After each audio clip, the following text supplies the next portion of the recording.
नमस्कार, करेन्ट न्युजमा स्वागत छ। म केशव शर्मा। करेन्ट न्युजमा आज हामी नयाँ सरकार गठनका लागि सत्ता समीकरणमा राजनीतिक दलहरूको दौडधुप, वर्तमान सरकार बचाउन प्रधानमन्त्री ओलीको प्रयत्न र नेकपा एमालेमा गुटगत खिचातानी लगायतको विषयको कुरा गर्नेछौँ।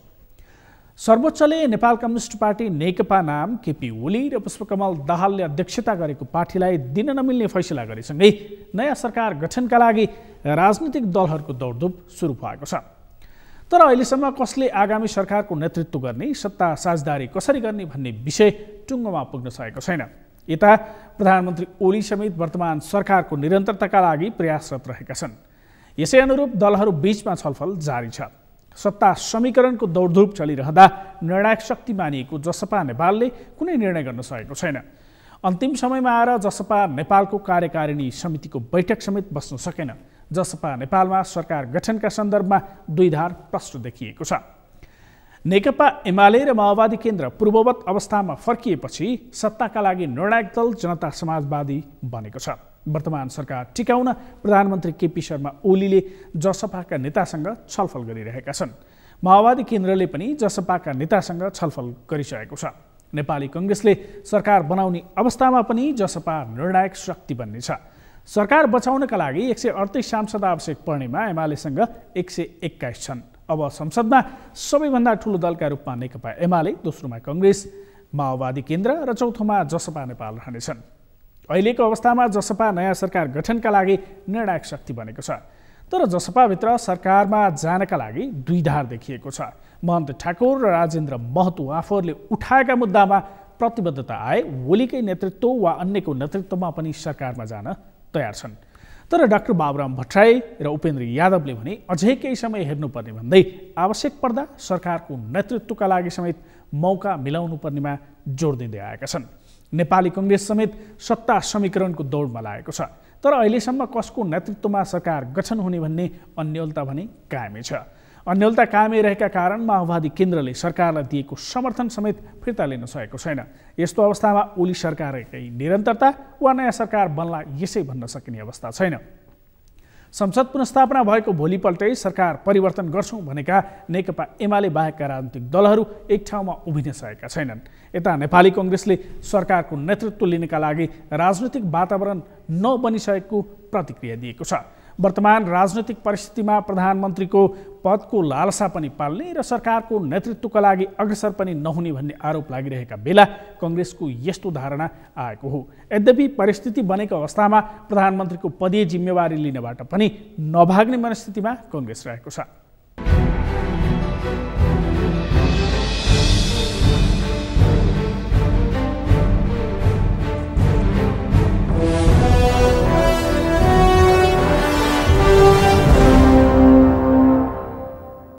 पहिलो कुरो चाहिँ नेपाली काङ्ग्रेस पार्टीभित्र अहिलेको सत्ता समीकरणको सन्दर्भमा दुईटा कुरामा चाहिँ प्रश्नता छ।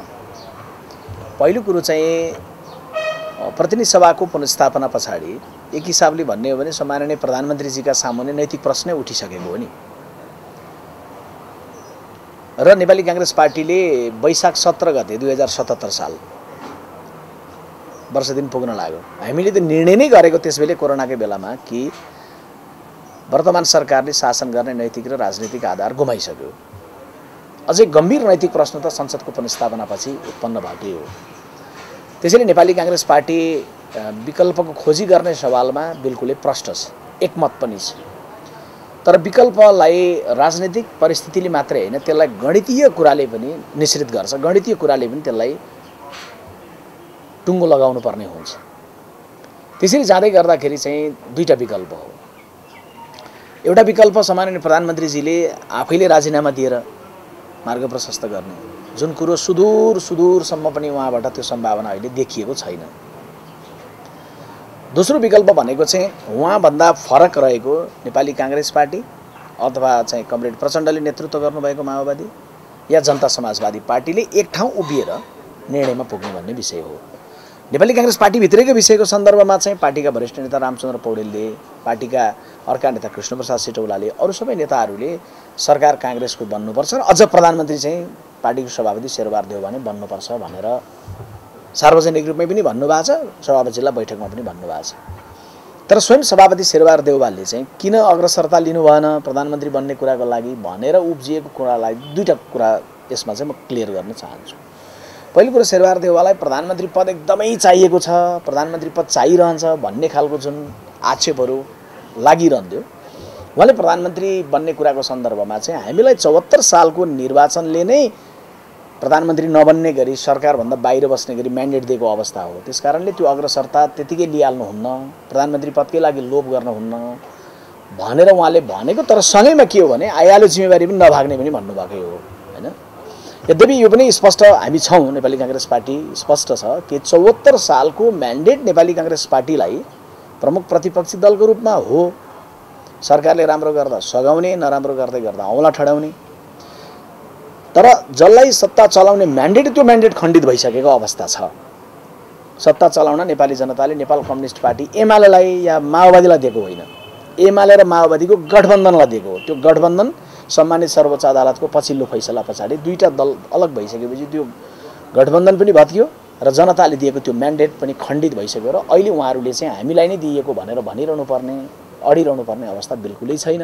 सरकारको असंवैधानिक कदमको खिलाफमा आवाज उठाउने देशभरिका आम नागरिक, राजनीतिक दल, नागरिक समाज, दाजुभाइ दिदीबहिनीहरू र सम्पूर्ण युवा प्रेस जगतलाई हार्दिक धन्यवाद दिन्छु। संविधानको रक्षाका लागि एकजुट भएर आवाज बुलन्द गरेकोमा, आवाज प्रतिध्वनित गरेकोमा। र यसको उत्तरदायित्व सरकारले लिने कि नलिने, यति ठूलो असंवैधानिक कदम चालिसकेपछि सर्वोच्च अदालतले सरकारको कदमलाई, प्रधानमन्त्रीको कदमलाई असंवैधानिक भनेपछि प्रधानमन्त्रीले यसको नैतिक उत्तरदायित्व लिनुपर्छ कि पर्दैन?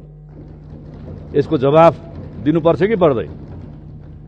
त्यसका लागि प्रधानमन्त्रीजीले मार्ग प्रशस्त गर्नुपर्छ कि पर्दैन? यतापट्टि यो सदन गम्भीर बनोस् र सम्माननीय सभामुख महोदय मार्फत म सम्माननीय प्रधानमन्त्री लगायत सरकारका सदस्यहरूको पनि ध्यान आकर्षण गर्न चाहन्छु। यो असंवैधानिक कदम भनेर न्यायपालिकाले निर्णय गरिसकेपछि, सरकारको निर्णयलाई खारेज गरिसकेपछि विधिको शासन मान्छौं, संविधानको रक्षा गर्छौं, संविधानवादको पालना गर्छौं, संविधान मान्छौं भन्ने सरकारले त्यो गल्तीको महसुस गरेर नैतिक उत्तरदायित्व लिनुपर्छ कि पर्दैन, त्यो पनि माग गर्न चाहन्छु। यो सरकार बनेपछि सुरुदेखि नै संविधानमाथि प्रहार गरिरहेको थियो। सरकार संविधानको जगमै बनेको हुन्छ, संविधानको जगमै उभिएको हुन्छ। तर हाम्रो संवैधानिक प्रावधान अनुसार संघीय लोकतान्त्रिक गणतन्त्र, बहुलवादमा आधारित बहुदलीय लोकतान्त्रिक संसदीय व्यवस्थाको जुन हाम्रो व्यवस्थापन गरिएको छ र संसदबाटै सरकारको निर्माण हुन्छ। संसदको भूमिकालाई गतिशील गराउने, संसदलाई उत्तरदायी गराउने, संसदको सम्मान बढाउने काम गर्ने सरकारको पनि दायित्व।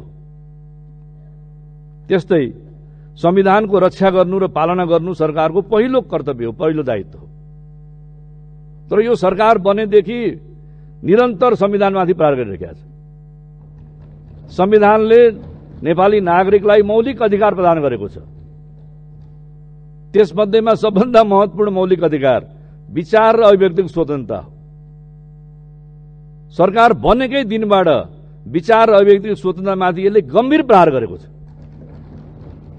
मैत्री घर मण्डला लगायत, पुरानो रत्नपार्क लगायत कतिपय सार्वजनिक ठाउँहरूमा त्यहाँ भेला हुन नपाइने, त्यहाँ जम्मा हुन नपाइने, त्यहाँ बोल्न नपाइने, यस्ता खालका निर्णय पनि सरकारले गर्यो। सरकारको यस्तो खालको निर्णय, विचार र अभिव्यक्ति स्वतन्त्रताको विरुद्धको निर्णयमा जनताले मुद्दा हाल्नु पर्यो। फेरि अदालतले भनिदियो त्यहाँ जानु पाइन्छ, बोल्न पाइन्छ, भेला गर्न पाइन्छ।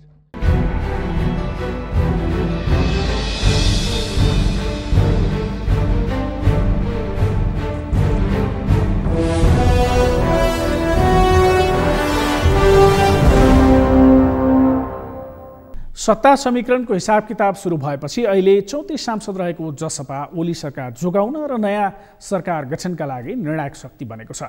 त्यसैले अहिले सरकारका लागि प्रधानमन्त्री ओली, नेपाली कांग्रेस र माओवादी केन्द्रले जसपाको साथ खोजिरहेका छन्। तर द्विधारमा देखिएको जसपाले निर्णय गरिहाल्न सकेको छैन, जसका कारण अन्तिम समयमा आएर जसपा नेपालको बैठक स्थगित भएको छ।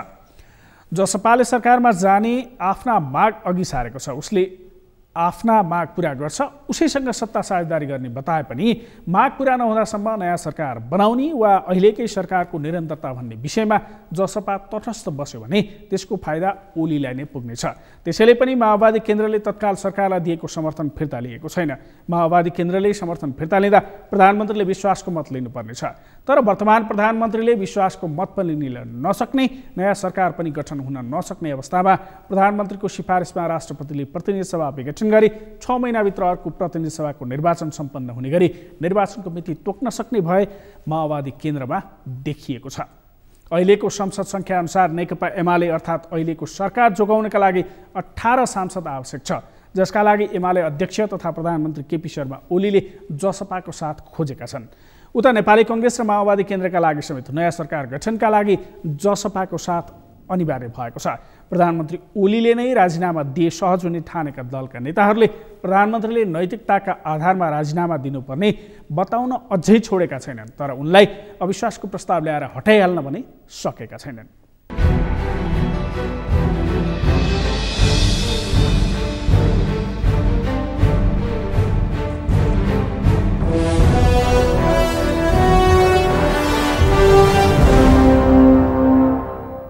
हामी संविधान संशोधनको कुरा गर्दा तपाईहरू सरकारमा आइदिनु पर्यो।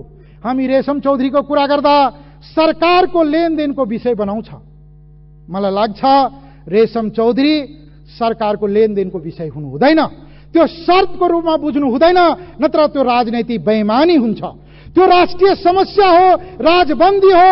त्यसलाई त्यही राजबन्दी सर व्यवहार गरेर जसरी सिके राउत सँग व्यवहार भयो, जसरी नेत्र विक्रमचन्द्रसँग व्यवहार भयो, त्यसै गरी थरहट आन्दोलनमा भएका सम्पूर्ण आन्दोलनकारीहरूसँग राजबन्दी सर व्यवहार गरेर राजनैतिक समस्या जसरी समाधान हुन्छ त्यसरी गरेर त्यसलाई समाधान गर्नुपर्छ। सहमतिको राजनीतिलाई अगाडि बढाउनुहोस्। हाम्रो दल त्यसको लागि तयार छ।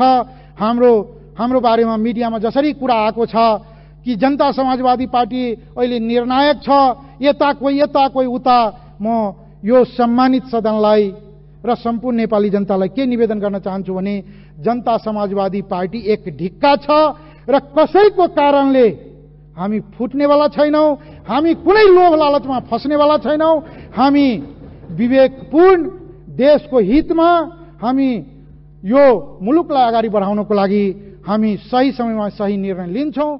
अहिले संसदमा देखा परेको अस्थिरतामाथि समयमा नै नियन्त्रण गर्न नसकेमा देशभित्रका प्रतिगामी शक्तिहरू, विदेशी साम्राज्यवादीहरू शक्तिहरूको चलखेल हुने धेरै ठूलो सम्भावनाहरू हामीले देखिरहेका छौं। त्यसबाट लोकतन्त्र, गणतन्त्र, राष्ट्रियता, धर्मनिरपेक्षता र जनजीवनमा समेत धेरै ठूलो क्षति हुने यो सम्भावना हाम्रो अगाडि छन्। त्यसैले त्यसप्रति पनि हाम्रो गम्भीर ध्यान जानुपर्ने जरुरी देखिन्छ। हाम्रो विचारमा सम्भव भएसम्म उनीहरूको बीचमा पुनः नयाँ प्रकारले पार्टी एकता हुनुपर्छ, वा त्यो सम्भव नभए दुवै पक्षहरूको संयुक्त मोर्चा बनाएर भए पनि सरकारको सञ्चालन गर्नुपर्ने आवश्यकतामा हामीले जोड दिन्छौं। नेकपा भित्रको फुट वा संसदको विघटनको लागि मुख्य रूपले प्रधानमन्त्री ओली नै जिम्मेवार हुनुहुन्छ भन्ने कुरा प्रष्टै छ। त्यसैले देश र जनताको बृहत्तर हित तथा राजनीतिक स्थिरताको लागि पनि उहाँले राजीनामा दिनुपर्छ। राजीनामा दिएर पार्टी एकीकरण वा संयुक्त सरकारको लागि मार्ग प्रशस्त गर्नका लागि हामी अनुरोध पनि गर्दछौं। त्यसो भएमा एउटा स्थिर सरकारको पनि गठन हुन सक्नेछ। अन्यथा संसदमा अराजनीतिक प्रकारको सौदाबाजी वा सिद्धान्तहीन चलखेल बढेर जानेछ। सामान्य प्रधानमन्त्रीज्यू, हाम्रो देशको हाम्रो संविधानले व्यवस्था गरेको निर्वाचन प्रणालीले तपाईले सोच्नु भएको छ? तपाईले जनतालाई भ्रम दिनु भएको छ कि ढाँट्नु भएको छ कि आफै भ्रममा हुनुहुन्छ र मूर्खता गर्नु भएको छ? हाम्रो जस्तो निर्वाचन प्रणाली जहाँ 60% प्रत्यक्ष छ, 40% समानुपातिक छ, जहाँ समाजका सबै वर्ग, जाति, लिङ्ग, समुदाय आउनु भएको छ, त्यसो त हाम्रा प्रधानमन्त्रीलाई संघीयता मन पर्दैन, हाम्रा प्रधानमन्त्रीलाई समानुपातिक मन पर्दैन। तर अहिले संविधानले व्यवस्था गरे अनुरूप हाउसको जुन बनावट छ, यस्तो निर्वाचन प्रणालीमा बहुमत पनि यदाकदा आउँदैन। द्वितीयका धाक दिएर आफ्नो लाज छोप्ने दुस्साहस नगर्नुहोस्, मेरो अपिल छ।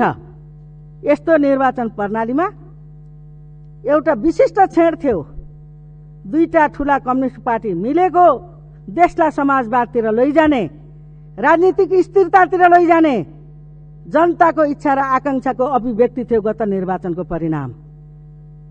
त्यसलाई आत्मसात गर्न सक्नु भएन। जीवनमा सबभन्दा ठूलो भूल गर्नुभयो, कुनै बेला आन्दोलन गर्नुभयो, लामो समय जेल बस्नुभयो। तर घटना कस्तो हुँदो रहेछ अनि मान्छेको जीवनमा धेरै राम्रा काम गरे पनि एउटै कुकृत्यले इतिहासलाई कालो बनाइदिन्छ।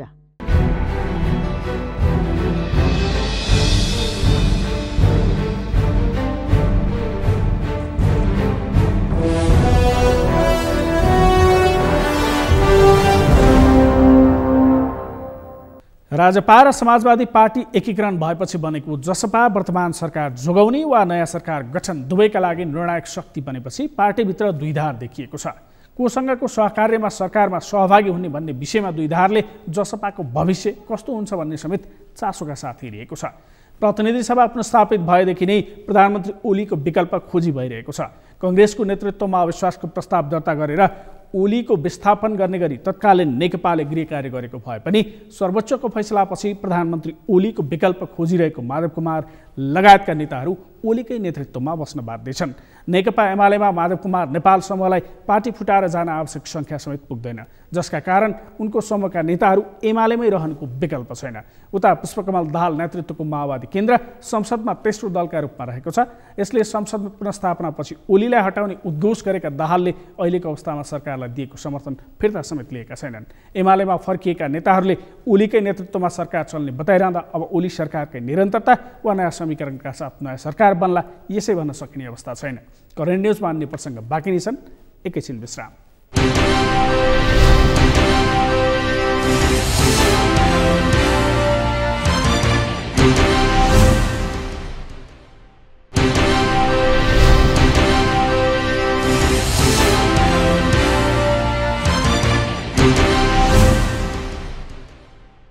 विश्रामपछि करेन्ट न्युजमा स्वागत छ। प्रधानमन्त्री केपी शर्मा ओलीले संसद पुनर्स्थापना भए राजीनामा दिनेछन् भन्ने धेरैको अनुमान थियो, तर प्रधानमन्त्रीले राजीनामा दिएका छैनन्। बरु उनले संसद फेस गर्ने बताएपछि उनको विकल्प खोजिरहेका दलहरूलाई अप्ठ्यारो परेको छ।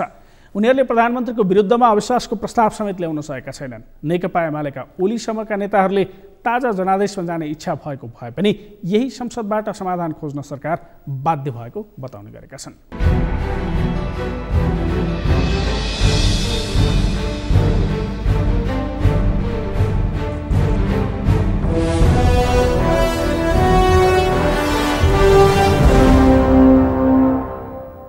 हाम्रा अहिलेका व्यवहारहरू कति मेल खान्छन् भन्ने बारेमा हामीले हेर्नु जरुरी छ। अलिकति रिट्रोस्पेक्ट गर्न जरुरी छ, समीक्षा गर्न जरुरी छ भन्ने म ठान्दछु। सर्वोच्च अदालतले अर्को पनि फैसला गर्यो फागुन 23 गते। सम्माननीय सभामुख महोदय, अदालत स्वतन्त्र छ फैसलाहरू गर्नको लागि, तर मैले प्रतिनिधित्व गर्ने राजनीतिक दल र वर्तमान सरकार सर्वोच्च अदालतका फैसलाहरू आउँदा न लड्डु खाएर खुसियाली मनाउँछ न त झोक्राएर नै बस्छ।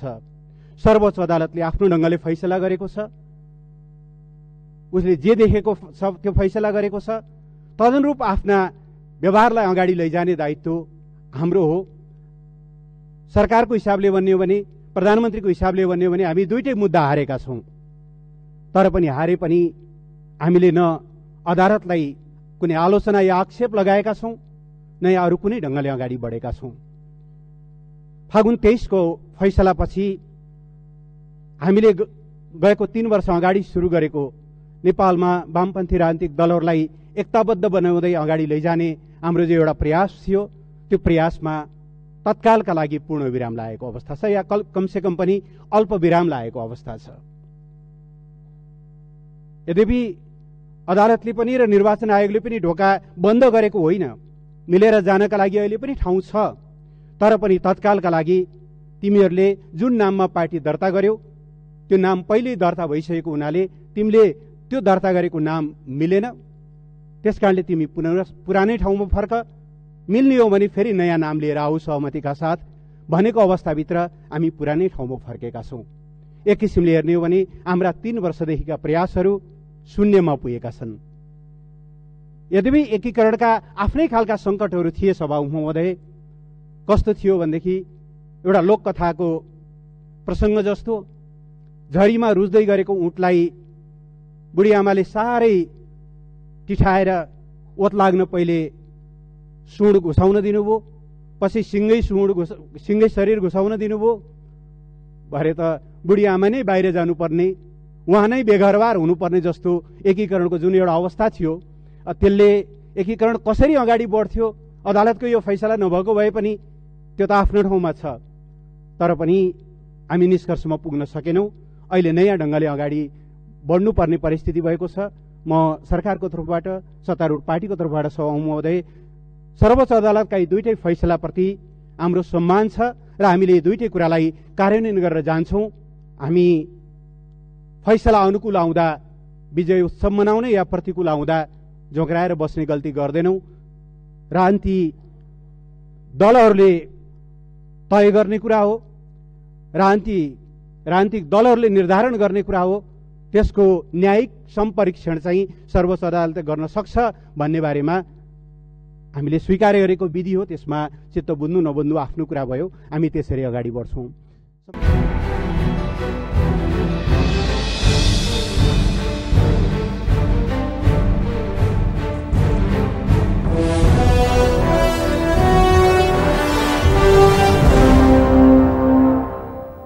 सर्वोच्चको फैसलापछि फुट्न पनि नसकेको र एक ठाउँमा बसेर काम पनि गर्न नसकेको नेकपाको माधव समूह एमालेमा फर्किएको छ। तर वैधानिक रूपमा एमाले एक भए पनि दुई खेमा बीचमा संवाद भने भएको छैन। एकअर्काप्रति आरोप प्रत्यारोपमा उत्रिएका नेताहरू बीचको सम्बन्ध झन् टाढिँदै गएको छ। एमालेको माधव कुमार नेपाल समूहले समानान्तर भेला सुरु गरेको छ।